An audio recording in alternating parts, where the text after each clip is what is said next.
আসাম প্রদেশ Trinamool Congress committee করিমগঞ্জের আসনের জন্য দুজনের নাম প্রস্তাব পাঠিয়েছে।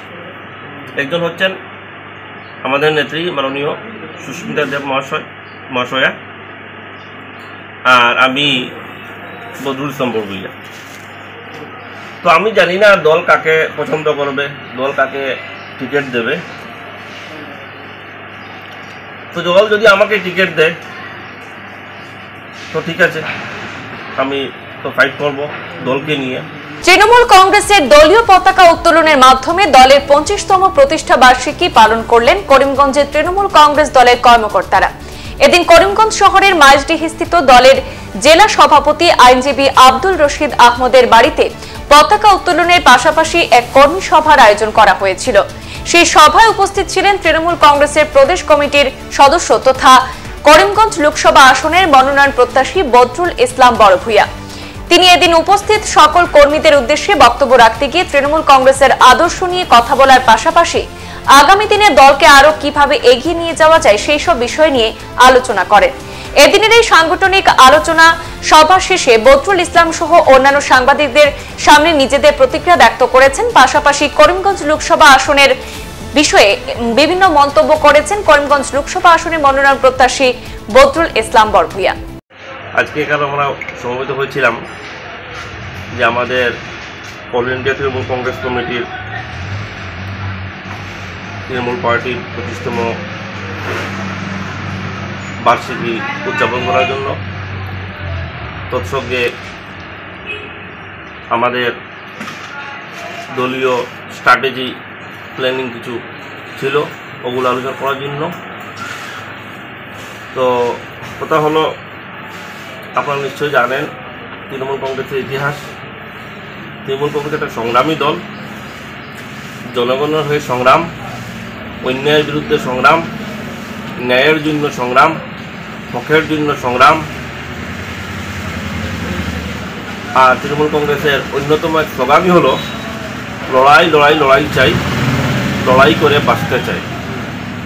মানুষের মধ্যে লুকিয়ে থাকা, অন্তরে লুকিয়ে থাকা যে শক্তি, এই শক্তির বহির্প্রকাশ করানোটা মানুষের মধ্যে, মানুষের অন্তরের শক্তি কতটুকু আছে মানুষ ফিল করতে পারে না। কিন্তু এই মানুষের মধ্যে লুকিয়ে থাকা শক্তিকে আমরা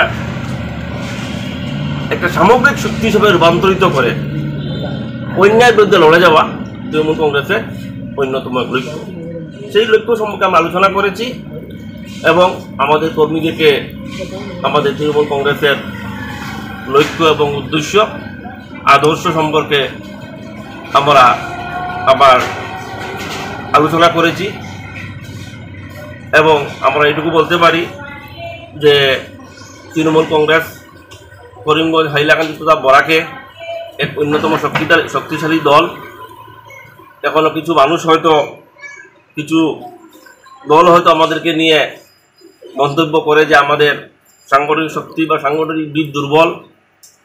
এই সাংগঠনিক আমরা ইতিমধ্যে আমরা চিন্তা চর্চা করছি যাতে আমাদের সমস্ত কর্মীদেরকে নিয়ে একটা কর্মী সভা আয়োজন করার জন্য। এবং সেই কর্মী সভা যদি যখন আমরা করব তখন নিশ্চয় এই মেসেজ বা এই যে যারা আমাদেরকে কটাক্ষ করে বা আমাদের নিয়ে কিছু সমালোচনা করার সুযোগ নেয়, এদের একটা মোক্ষম জবাব তারা পেয়ে যাবে। আর আজকে আপনার সাংবাদিক বন্ধুদের মাধ্যমে আমি এই কথাটুকু, এই মেসেজটুকু আমি সমস্ত করিমগঞ্জবাসী, হাইলাকান্দিবাসী বা বরাকবাসীকে দিতে চাই যে 2024-এর লোকসভা নির্বাচন আসছে। সেই নির্বাচনে আমরা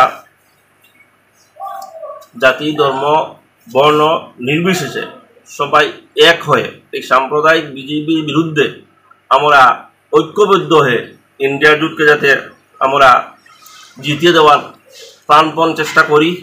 এবং আমরা যদি সবাই মিলিত হয়ে, একত্রিত হয়ে যদি যুদ্ধ করতে পারি, সংগ্রাম করতে পারি বিজেপির বিরুদ্ধে, আমার বিশ্বাস বিজেপি ধূলিসাৎ হয়ে যাবে, বরাক থেকে মুছে যাবে। ধন্যবাদ।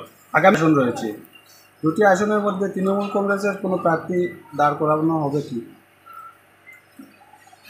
ইতিমধ্যে এই বিষয়ে অনেকবার সাংবাদিক বন্ধুদেরকে বলাও হয়েছে বা প্রেসে বলাও হয়েছে। আমাদের স্টেট তৃণমূল কংগ্রেসের প্রেসিডেন্ট জীবন পরামর্শ বলেছেন, আমাদের দলীয় নেত্রী সুস্মিতা দেব মহাশয় বলেছেন।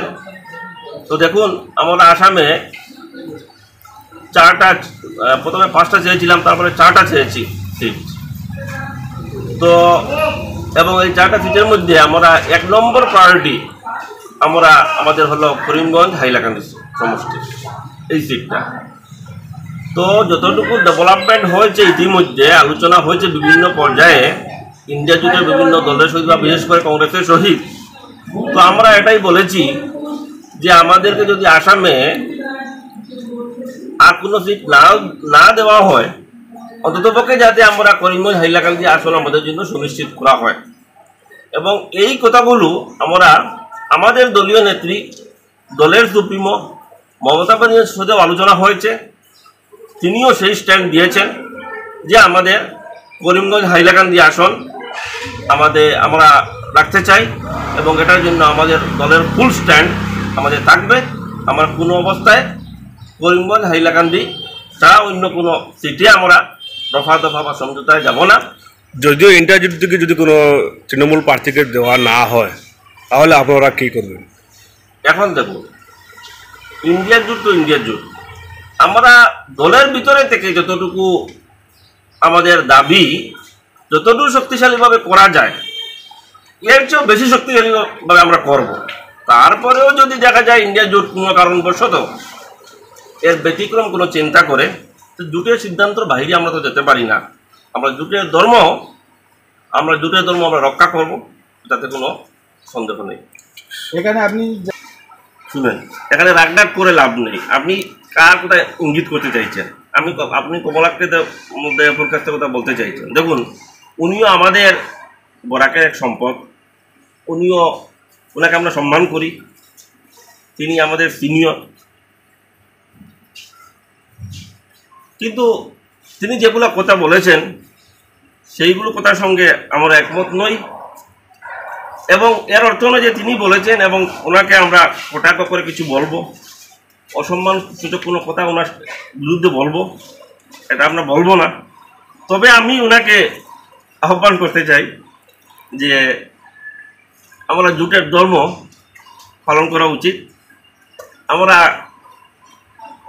কোনো দলকে বা কাউকে অবজ্ঞা করা কোনো অবস্থাতেই উচিত নয়। হ্যাঁ, আমাদের মধ্যে যদি কোনো দাবি দাওয়া নিয়ে, কোনো সমঝোতা নিয়ে কোনো বিরোধ দেখা দেয়, তো ওটা আমরা ইন্টারনালি সলভ করতে পারি।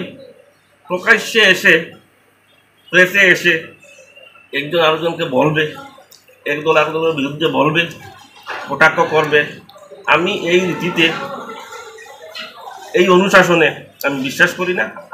আসাম প্রদেশ তৃণমূল কংগ্রেস কমিটি করিমগঞ্জের আসনের জন্য 2 জনের নাম প্রস্তাব পাঠিয়েছে। একজন হচ্ছেন আমাদের নেত্রী মাননীয় সুস্মিতা দেব মহাশয়া, আর আমি বদরুল ইসলাম বড়ভূইয়া। তো আমি জানি না দল কাকে পছন্দ করবে, দল কাকে টিকিট দেবে। তো দল যদি আমাকে টিকিট দেয় তো ঠিক আছে, আমি তো ফাইট করব দলকে নিয়ে। আর দল যদি সুস্মিতা দেব মহাশয়কে যদি টিকিট দেয়, তাতেও আমার কোনো জোর নেই, আমার কোনো দিক থাকবে না। আমি দলের একজন সৈনিক হিসাবে আমি আমার চেষ্টাটুকু আমরা করব। আপনি কি মনে করেন, যদি সুস্মিতা দেব টিকিট পান তাহলে বহিরাগত ইস্যুটা কি উঠবে? দেখুন, সুস্মিতা দেব মহাশয় করিমগঞ্জে এসেছিলেন এবং আমাদের একটা সভা এই এক হোটেলে হয়েছিল, নক্ষত্র হোটেলে। সেখানেও তিনি বলেছেন, আলগাপুরেও বলেছেন যে এই স্থানীয় যেটা সেন্টিমেন্ট, লোকাল সেন্টিমেন্টকে প্রায়োরিটি দেওয়া হবে। 2 নম্বর কথা হলো, সুস্মিতাও চাইবেন না যে নিজেকে ওখানে ইম্পোজ করে দেওয়ার জন্য। যদি হাইলাকান্দি করিমগঞ্জের লোক সুস্মিতা দেখে চায়, তো বহিরাগত ইস্যু আসতে পারে না। লোকের জনসাধারণের ভিউ নেওয়া হবে, মতামত দেওয়া হবে, করিমগঞ্জ হাইলাকান্দির নেতৃস্থানীয় মানুষের বুদ্ধিজীবী মহলের মতামত নেওয়া হবে। তৃণমূল কংগ্রেসের ইন্টেলিজেন্স টিম রয়েছে, তারা সার্ভে করে থাকে, তারা সার্ভে করবে। যদি স্থানীয় মানুষের মতামত থাকে, সমর্থন থাকে, যার উপরে থাকবে, যদি আমার উপরে থাকে তো দল আমাকে হয়তো টিকিট দেবে। আর যদি সুস্মিতা দেবের প্রতি থাকে তো সুস্মিতা দেব মহাশয়কে টিকিট দেবে।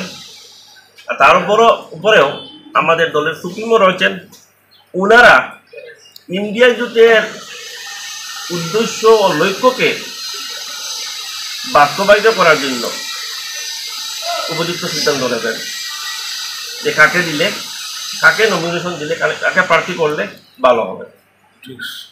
সংবাদ এই পর্যন্তই, ফিরছি পরবর্তী অন্যান্য আপডেট নিয়ে। ধন্যবাদ।